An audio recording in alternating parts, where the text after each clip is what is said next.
Why did the kamikazes volunteer? The tragic tale behind Japan's deadly tactic. On October 25, 1944, a group of Japanese Zero fighters took off from their base, each pilot knowing that they would not return.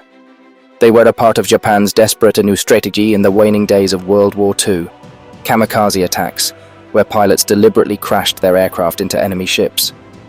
This suicidal tactic was born out of Japan's increasingly dire situation as the Allies closed in on the Japanese homeland. The question remains, why did these pilots volunteer for such missions? The answer lies in a complex web of nationalism, duty, desperation, and coercion. The kamikaze attacks began during the Mariana Islands campaign in June 1944. As US Marines fought to capture Saipan, Japanese military leaders, recognizing the near-impossible odds they faced, began considering drastic measures to turn the tide of the war. Captain Motoharu Okamura, one of the key figures behind the kamikaze strategy, articulated the despair that gripped Japanese leadership. He believed that Japan's only chance of survival lay in using their planes and pilots as human bombs to inflict maximum damage on the overwhelming Allied forces. "There is no other way," he insisted. "There will be more than enough volunteers for this chance to save our country." His grim confidence proved correct. When the call went out for volunteers to join the newly formed special attack units, there was no shortage of men willing to sacrifice themselves for the Empire. The name kamikaze itself is steeped in Japanese history and cultural symbolism. It translates to divine wind, a reference to the typhoons that, according to legend, destroyed the Mongol fleets attempting to invade Japan in the 13th century. This connection to a divine force protecting the homeland was a powerful motivator, reinforcing the idea that the kamikaze pilots were enacting a sacred duty. They were portrayed by Japanese propaganda as the modern embodiment of the ancient samurai spirit, fighting with unwavering loyalty and honor, even in the face of certain death. However, the reality behind the kamikaze pilots' decisions to volunteer is far more nuanced and tragic. Lieutenant Yukio Seki, the leader of the first kamikaze squadron to successfully strike an American warship, is often cited as a symbol of the kamikaze spirit. But his private remarks reveal a much darker truth. Seki reportedly said, "Japan's future is bleak if it is forced to kill its best pilot." He added that he was not going on the mission for the emperor or the empire, but for his beloved wife. This candid admission underscores the deep conflict within many of the kamikaze volunteers. They were not all fanatical zealots willing to die for the emperor. Many were young men caught in a situation where refusal was not an option.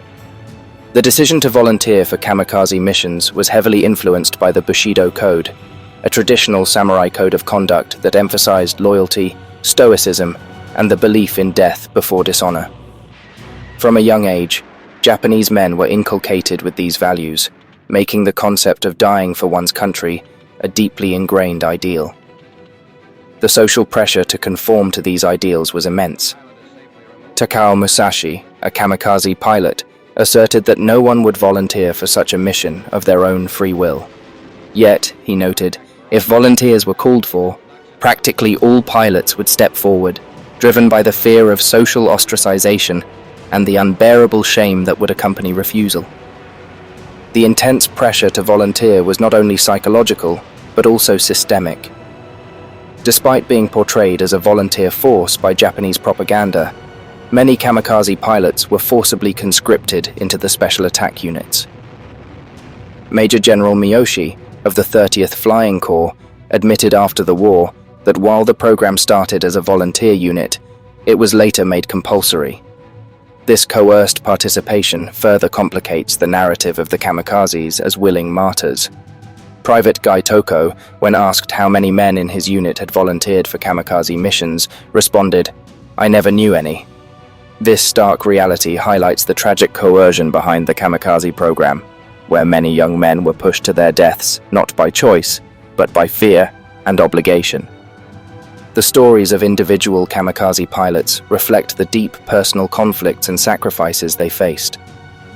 Lieutenant Masahisa Uemura, a kamikaze pilot with a family, wrote a poignant letter to his infant daughter before his final mission. He told her that when she grew up, she should ask her mother and grandmother about him. He added that he would take her doll with him as a charm to ward off danger, symbolically bringing her with him on his final flight. These personal letters and mementos left behind by kamikaze pilots humanized them, revealing that many were not motivated by blind patriotism, but by a sense of duty that conflicted with their personal desires and love for their families.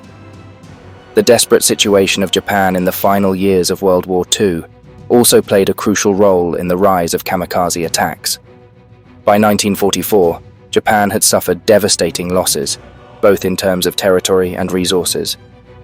The once feared Japanese Navy was crippled, and the country faced a relentless bombing campaign by the Allies. The kamikaze attacks were born out of this desperation. Captain Okamura and others believed that Japan had no other means of turning the tide, and that these suicide missions were a last-ditch effort to inflict significant damage on the enemy. The impact of the kamikaze attacks on the Allied forces was profound. The first successful kamikaze mission, led by Seki, resulted in the sinking of the USS St. Lo and the deaths of hundreds of American sailors. The psychological impact of facing an enemy willing to sacrifice their lives in such a manner was enormous. Allied servicemen, who initially saw the kamikazes as fanatics, gradually came to understand the desperation that drove these men. Some, like Bob Riley, a quartermaster on a landing ship, expressed sympathy for the young Japanese pilots, recognizing the impossible choices they faced.